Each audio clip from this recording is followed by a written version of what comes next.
राधे राधे महाराज जी, आपके चरणों में कोटि कोटि प्रणाम।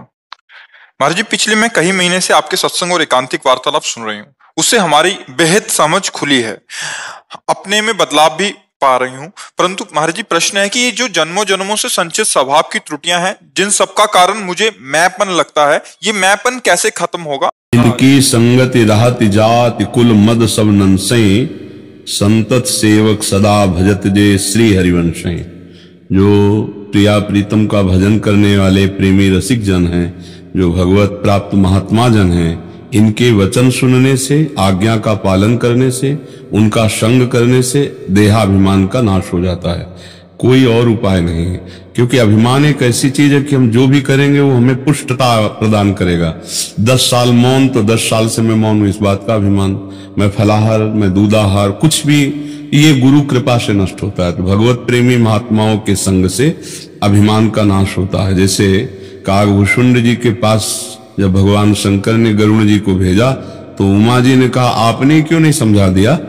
जो प्रश्न करते थे उसका उत्तर आप ही दे देते। तो बोले, उमा मुझे समझ में आया, कीन हुए कबहू अभिमाना, शो खोवंचा कृपा निधाना, इसलिए मैंने कागभूषुंड जी के पास भेजा। और कागभूषुंड जी ऐसे महात्मा थे कि वहां जाते ही इनका सब मायामल नष्ट हो गया। तो इस भगवान की कृपा से भगवत प्रेमी महात्माओं का संग हो जाए और उनके वचनों के अनुसार हम चलें और नाम जप करें तो निश्चित अहंकार का नाश हो जाता है। अन्यथा कुछ भी साधन करो, अहंकार उससे पुष्ट होता है। अहंकार सत्संग से नष्ट होता है, साधु समागम से नष्ट होता है। भगवान से प्रार्थना करो कि हम संतों की आज्ञा में चल पावे, गुरुजनों की आज्ञा में चल पावे, तो अहंकार का नाश हो जाएगा। भगवान की कृपा से गुरुदेव संत महात्माओं का सानिध्य मिलता है। जब द्रवहि दीन दयालु राघव तो साधु संगति पाइए, और जहां साधु संगति मिली तहां अभिमान नष्ट हो जाता है। ये निश्चित है कि भगवत प्रेमी महात्माओं के संग से ही देहाभिमान का नाश होता है, अन्यथा वो बना ही रहता है। क्योंकि भगवत प्रेमी महात्माओं की कृपा से ये ज्ञान प्राप्त हो जाता है। कल भी एक प्रश्न था कि मेरा अहंकार नष्ट कैसे हो, तो हम कई बार कहते हैं कि गौर से देखो, तुम में कोई सामर्थ्य नहीं।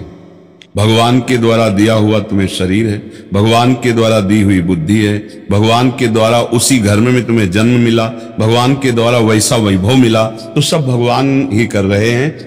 और आज भी सामर्थ्य जो आपके भगवान के, तो फिर दोष क्या है? दोष है कि आप उस सामर्थ्य को गलत मार्ग में ले जा रहे हैं, आप अपनी सोच को गलत कर रहे हैं। यदि वो शक्ति मिली है, जैसे 100 रुपया मिला है, तो आप 100 रुपया से दूसरे का हित भी कर सकते हो, और 100 रुपया से अपना और दूसरे का अहित भी कर सकते हो। और 100 रुपया से किसी रोगी की दवा, तो उसका हित हो सकता है। तो ऐसे हमें भगवान ने धन दिया, सामर्थ्य दी, बुद्धि दी, और उसका हम पाप में प्रयोग करें तो हमें दंड मिलेगा, पुण्य में प्रयोग करें तो सुख मिलेगा, और भजन में प्रयोग करें परहित की भावना से तो भगवान मिलेंगे। भगवान ने थोड़ी केवल छूट दी, आपको जो सामर्थ्य दिए, जो विचार दिया है, जो सामग्री दी, आप उसका प्रयोग कहां करते हैं, इसकी छूट है। बल्कि सब भगवान की सामर्थ्य से। तो अहंकार करने लायक तो कुछ है नहीं, मुझे लगता है। ज्ञान से देखो तो किस बात का अहंकार?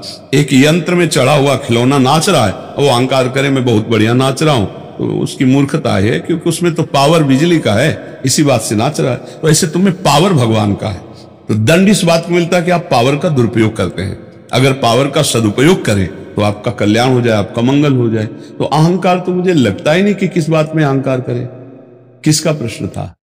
तो किस बात का अहंकार? क्या महाराज, मुझे ऐसे लगता है कोई भी कार्य संसार का मेरे आगे आता है, मैं उसकी बहुत चिंतन में लग जाती हूँ। तो मुझे लगता है कि मैं बहुत शिद्दत से करूँ, मैं करूँ, अच्छे से करूँ, कुछ कमी ना रह जाए। नहीं, ये तो अच्छी बात है, इसमें अहंकार क्या है? ये भी बंधन लगने लगता। नहीं, ऐसा नहीं। प्रभु ने जो मुझे सेवा दी है उसे सम्यक रूप से करना है, कोई अहंकार की बात थोड़ी, ये कोई दोष की बात थोड़ी है, तो करना ही चाहिए। हमारे को प्रभु ने मान लो माँ बनाया है, किसी की पत्नी बनाया है, किसी की बेटी हो, किसी की बहन हो, ये सब कर्तव्य कर्म है जो आपको कर्तव्य, या किसी राष्ट्र सेवा में हो तो कर्तव्य कर्म को तो सावधान होकर सांगोपांग करना ही चाहिए। जैसे आप शिद्दत से कहते हैं, शास्त्रीय भाषा में उसे सांगोपांग कहते हैं, मतलब विधि पूर्वक पूरा करना चाहिए। ये तो कर्तव्य कर्म की वजह, इसमें दोष क्या है? कोई दोष नहीं। हाँ, मैं ऐसी प्रवीण हूं कि जैसा दूसरा कोई कर ही नहीं सकता, ये अहंकार होता है। हाँ, तो फिर आप उसके विषय में चिंतित मत हो। ये तो बहुत अच्छा है, सबके अंदर होना चाहिए कि जो जिस कार्य को करे तो सम्यक रूप से करे, अच्छी प्रकार से करे, धर्म पूर्वक करे, पूरा निर्वाह करे, अधूरा कार्य ना करे। ये तो बिल्कुल बढ़िया बात है, इसमें तो कोई निषेध है नहीं। आपको कोई निषेध लगता है क्या?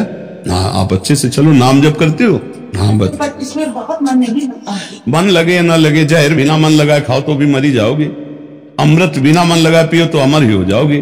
तो बिना मन लगाए भी नाम जप करो, तुम्हारा मंगल कर देगा। भाव कुभाव अनख आलसहु, नाम जपत मंगल दिसिद सहु।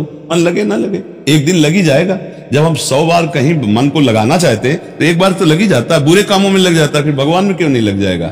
कृष्ण कृष्ण ज्यादा जपते, खूब जपो। अब तो कहते राम कृष्ण हरि, जो नाम प्रिय लगे खूब नाम जपो, आंसुओं वाला प्रेम नहीं हुआ।